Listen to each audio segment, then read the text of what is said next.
So you ever wonder what the secret of the owl is? Apparently, we're going to share the secret of the owl with everybody. The secret of the owls is that they are federally protected, and that if you put up an owl and or bat box on your land, then your land is federally protected, because you cannot disturb or disrupt an owl once it has nested on your property. They can't sell the property either, or they can't take the property, because guess what? We have the owls on here, so now it's a conserved area or space because of these federally protected owls and or bats nesting in these owl and or bat boxes. I feel like I have to clarify with the secret of the owls, you know, and putting up these owl and bat boxes, that it doesn't protect the entire land from being sold and or bought, or federally protects it, but there's a certain vicinity within the box that this owl houses in that is protected. So you have to, if you were to place these boxes somewhere, but I just figured I would clarify that little part of it, that it's a certain, you know, like so many feet within the box that this owl or other and is particularly, but clearly there's also plants and other federally protected animals that are endangered species, whether in the water, whether it's a plant, whether it's owls and the birds. I'm sure there's many you can find all over the place. You just gotta look, document them, and then make sure you just have it all documented. But we're gonna go a little step further with it. It's not just the owls. We're gonna make this an international thing, because I feel like there's too much building getting done, and I feel like too much of the environment getting destroyed, and nobody cares all around the world. And this is above my pay grade, and I'm not getting paid for any of this, but I believe many other people have profited from destroying such areas, which would be against the law, federal laws, just saying. So I hope that nobody in the state of Tennessee has cut down any sort of wildlife areas, because you might have federally broken a law, because there might have been some owls or eagles or other such federally protected animals there. So we're gonna go through the laws now. It's truly unfortunate how people are so selfish. So not only are owls protected by this federal law, and if they choose to house on your property in one of these boxes that you choose to put up, they can't do anything with the land. They can't take the land. They can't sell the land. Thus, hello, housing market. This is how the housing market got destroyed, I would assume, is because, you know, the real estate market is because everybody realized they could put these boxes up and nobody could take the land from them, and anybody who did sell their land, who may or may not have had owls that they displaced and then took away from their home, among the other things I'm about to list. Truly unfortunate. Number one, what is the international laws that protect endangered species? CITES, or the Convention on International Trade in Endangered Species, is an international agreement signed by 184 parties in 1973, designed to ensure that international trade in animals and plants does not threaten their survival in the wild. So you also have to conserve their habitat, number one. Let's keep going. In the United States of America, there are 3 federal laws relating to animal welfare.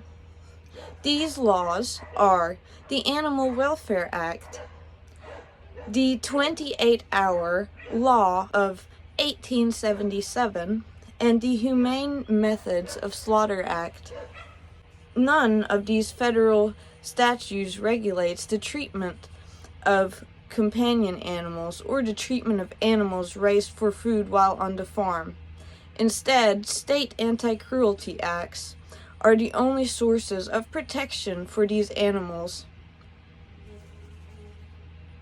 State anti-cruelty acts generally protect against intentionally harming, torturing, or killing an animal and animal fighting. This protects pets from abuse. The treatment of farm animals is commonly excluded from these state statutes. So I do know that the chicken plant is here, and that there's many farm animals which definitely do not do very well, and they get slaughtered inhumanely, especially in the local chicken factories and other such areas. It is truly unfortunate and would be against the law, and the state itself, if it does not change its laws, would then be a very abusive and threatening state. And I would not want to be the state of Tennessee in that case if it is breaking any federal laws. Now, in the European Union, companion animals are protected by the European Convention for the Protection of Pet Animals. It's a treaty that no person shall cause pain, suffering, distress, or any sort of thing on an animal.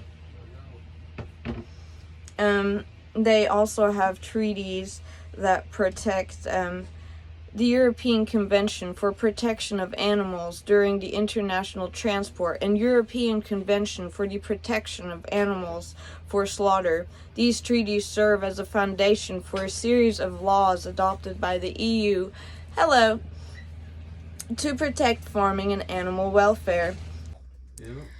What would be illegal under the Endangered Species Act? Under Section 9 of the Endangered Species Act, it is illegal to import, export, or take endangered species for any purpose, including commercial activity.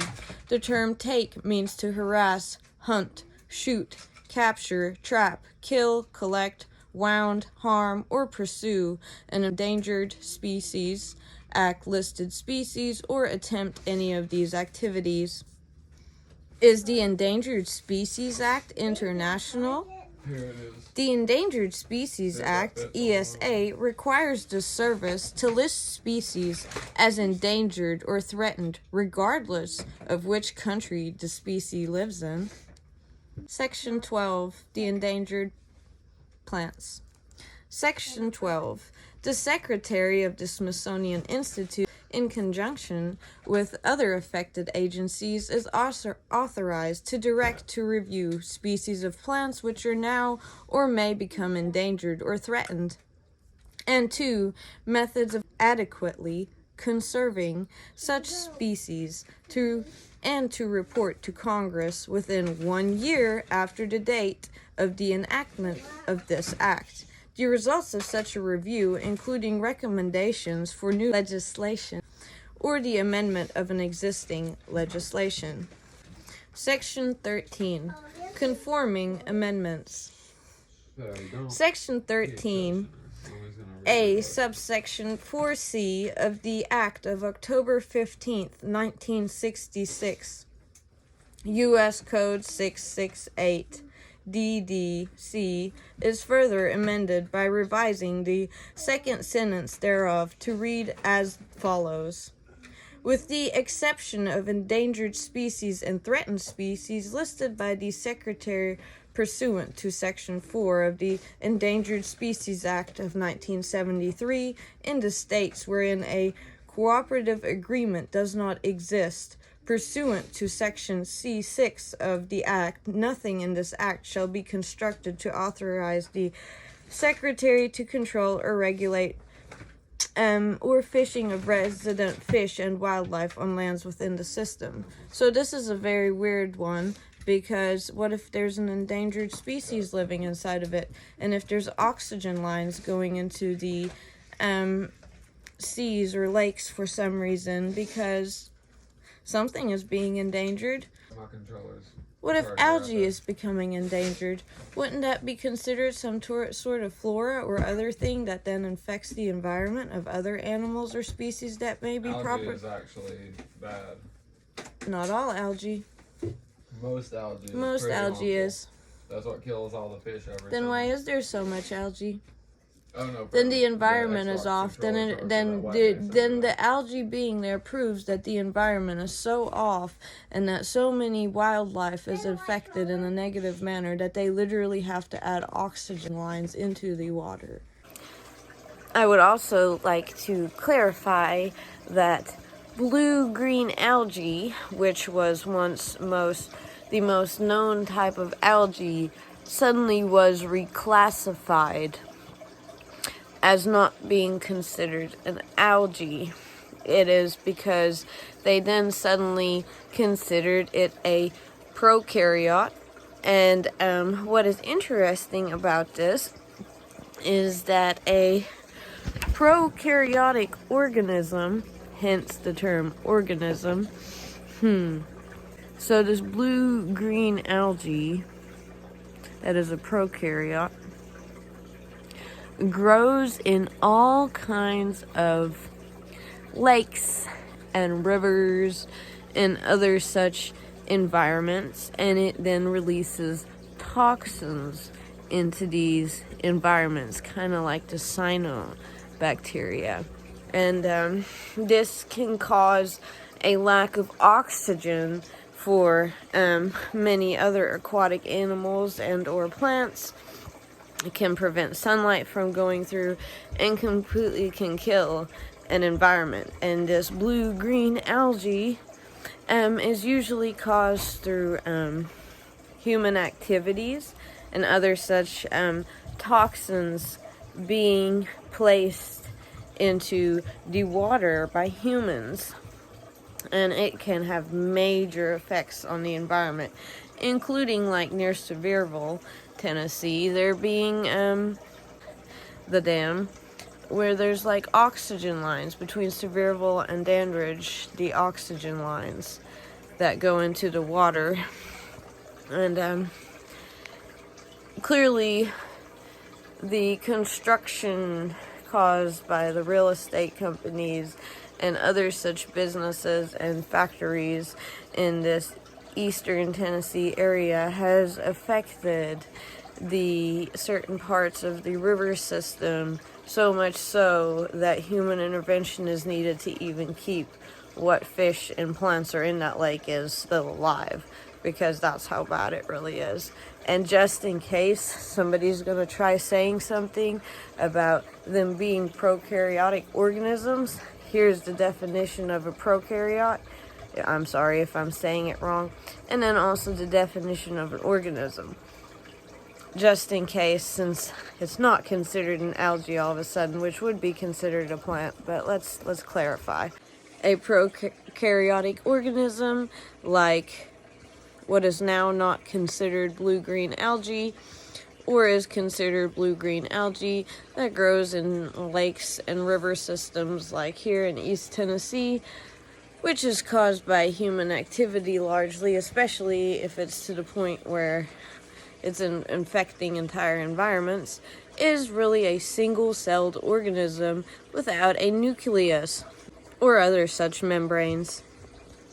And the definition, just to be even more specific, of an organism, something having many different various parts that function together as a whole. You know, it can be an individual organism that's by itself that is then part of a system and affects the entire system. And this blue-green algae, no matter how you try to hide it and classify it, is negatively affecting the environment of not only, I'm assuming, endangered fish and other such species, but probably also certain plants in the surrounding wooded environment and stuff. And one more thing also about the mice, that the cats wanted to say about the pest control companies. So all these like people in nicer neighborhoods, you know, or all these pest control companies here, you know, I wonder what their they have to do with also killing all these endangered birds and hurting and harming these endangered birds, like these owls, without even realizing it, by spraying their poisons, which is not only spreading the DEET everywhere, but may also be killing other such rodents and food sources, which would be negatively affecting the environment of the owls, which are federally protected. So if you're spraying poisons and you have a poison control company and you go after rodents like rats or other such small things that may be found in houses, or you're a company that is selling such poisons to get rid of rats or other such rodents and or animals that owls or other federally protected animals may or may not eat and or consume to survive naturally in their environment, you are just as guilty because you're taking them out of this environment. You can't just cut down the trees and then not only displace them that way, but then in areas where they then go to rehome themselves, like the eagle that was here in this neighborhood at one point in time a few months ago, then spraying poisons everywhere to kill the rest of the rodents, which then would kill the bird population again. And we've already made a whole entire post about the DEET and other such similar associated products under various names and or chemicals who were slightly changed or thinking about getting used in the future. So you will also be guilty of such a thing. And I would recommend, if you are a pest control company, you stop hurting the environment and or getting rid of rodents and or such, because you might be breaking a federal law because you're hurting the owls within that vicinity and or area. Because how can you honestly be 100% sure that there's not an owl living in that tree up here where you're spraying the poison? I'm sure the owl doesn't appreciate eating poisoned mice, which then would cause it to then get hurt. I just figured I would clarify and bring that to everybody's attention, just to make it even more specific. Finos agrees. You heard. B, subsection 10A of the Migratory Bird Conservation Act. And subsection 401A of the Act of June 15th, 1935, 49 Stat 383, 16, little star 715 SA, are the amendment by striking out threatened with extinction and inserting in lieu thereof the following: listed pursuant to Section 4 of the Endangered Species Act of 1973 as endangered species or threatened species. Endangered species and threatened species, for lands, water, or interests therein, the acquisition of which is authorized under Section 5A of the Endangered Species Act of 1973, needed for the purpose of conserving endangered or threatened species of fish or wildlife or plants. Have you actually looked up the endangered species list? Yes, it's so long that it's not even funny anymore. Yep. Meaning that everything's about to get restricted. Yep. Yeah, there's so many endangered plants and animals that it can stop it all. Oh no, you can go to prison now if you fucking fish in the wrong place. And the worst part about it is, none of that money goes back into the conservation efforts. The Secretary is authorized to acquire areas of land or interest therein which are suitable for 1. Incidental fish and wildlife-oriented recreational development. 2. The protection of natural resources. 3. The conservation of endangered species or threatened species listed by the Secretary pursuant to Section 4 of the Endangered Species Act of 1973. Or 4. Carrying out 2 or more of the purposes set forth in paragraphs 1 through 3 of this section, and are adjacent to or within the said conservation areas, except that the acquisition of any land or interest therein pursuant to this section shall be accomplished only with such funds as may be appropriated therefore the Congress or donated for such. See the donations again. it's all worded in such a Yeah, fucking it's bullshit worded way. in such a way, which is why it needs to be pointed out with the little owls. Is it illegal to talk to dolphins? Neither the National Oceanic or Atmospheric Administration nor the National Marine Fisheries Services authorize, condone, or support activities involving the attempt by humans to interact with wild dolphins, whales, sea lions, seals, or porpoise. Porpoise. You know, I seen a type of weird dolphin earlier that they only found in the 50s. Mm. Yep. It didn't have the snout. It just had a flap. Mm-hmm. Yeah, it doesn't have that. It has the same like fin as a dolphin, but Yeah, like and a, it's a porpoise is like a dolphin. it's whale, a but valorous it's or a something. A porpoise. valorous or something. It's the most rarest animal on earth, and it's this dolphin without a nose. Yeah. Yeah.